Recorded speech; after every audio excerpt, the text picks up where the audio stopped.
Okay, I'm using this part of the bucktail, the base where it's really coarse. That's what I use for my Buford heads. You can see I took some out of here already. You can use it, up until it gets really fine, but the coarse stuff is the best. This way I do mine. Vivus thread, gel spun, the only stuff to use in my opinion. It's 150 denier. So first chunk, I take a nice big wad of it and I get all that fluff out. Loon comb is probably the best comb I've used. I've tried different ones, but it's like the perfect comb for all this. And peel a bunch of stuff out. Okay, I try to keep it so that fucking thing. Okay, the ends here, try to keep them all so they're straight. I have about 3/4 of an inch space to the eye. You can see here, there, and I don't want my hair as long as the rest of this bucktail on top. It is a big stack, but go around twice, hold it kind of snug, and pull. And then I wiggle mine back and forth a bit before I start letting it spin. Then I will let it spin around.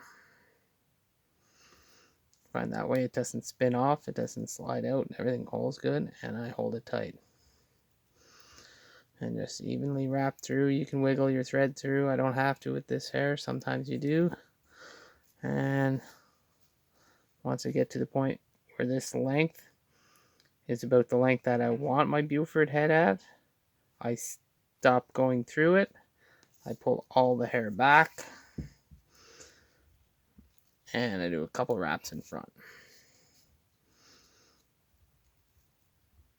Oh, I'm trying not to grab that. Try to keep everything back nice and tight. So that's your first stack. I usually get them done in two. Sometimes more. I'll take another chunk. This time I'll use a little darker stuff. You don't have to. It's just because it's decent quality hair.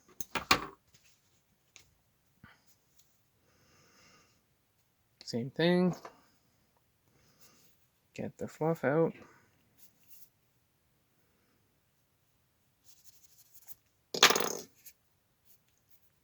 And I squeeze this really tight here so that these ends don't move when I transfer from fingers to finger. I try to keep it so that they're relatively even. Same thing.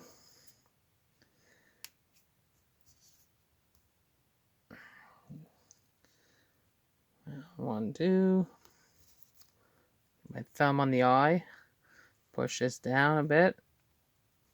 And then I let it spin. And I just go all the way through. This one will get me to the eye. And I will often pull it back a bit. You can use the a packer if you want. It's not necessary.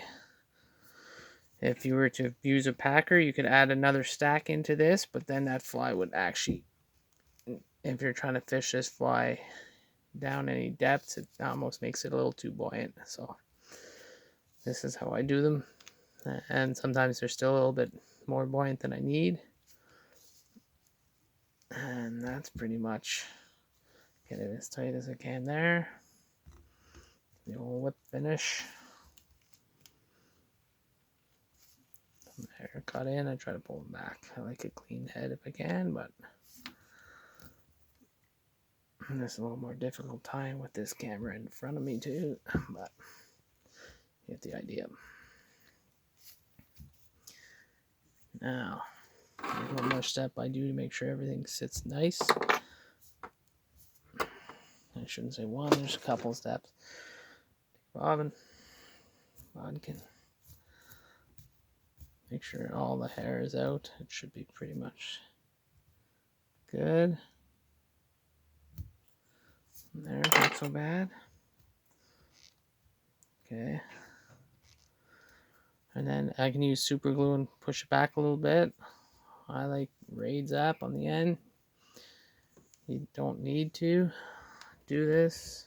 I just do it. I find it helps hold that shape a bit better. You can see I'll add a little bit here.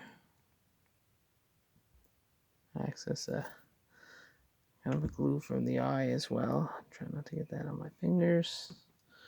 I just lost the end of the Raid Zap, otherwise I'd have that nice little end on it.